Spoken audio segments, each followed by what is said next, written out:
رب العالمين والصلاة والسلام على رسول الله الأمين وعلى آله وصحبه وسلم تسليما كثيرا. اليوم أيضا بحول الله وقوته نفتتح البيرة الثانية لملاك النفيع رحمه الله تبارك وتعالى بولاية نهر النيل بمحلية الشندي. نسأل الله تبارك وتعالى أن يغفر لها ويرحمها ويعافيها ويعفو عنها هذه الآبار بواسطة الشيخ أبو فيصل فدام وسطة المطيري، ونسأل الله تبارك وتعالى أن يبارك له في ماله وأن يرحم ملاك النفيع وأن يجعلها صدقة جارية لها بإذن الله تبارك وتعالى.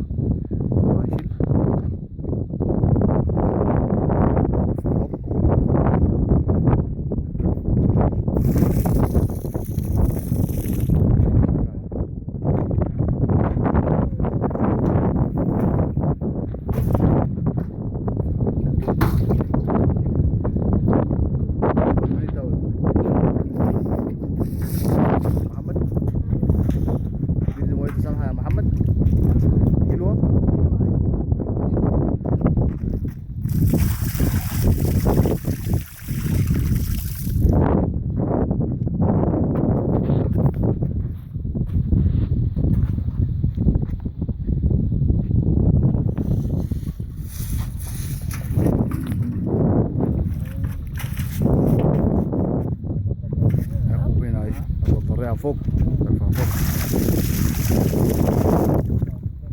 ماشي تاني بس.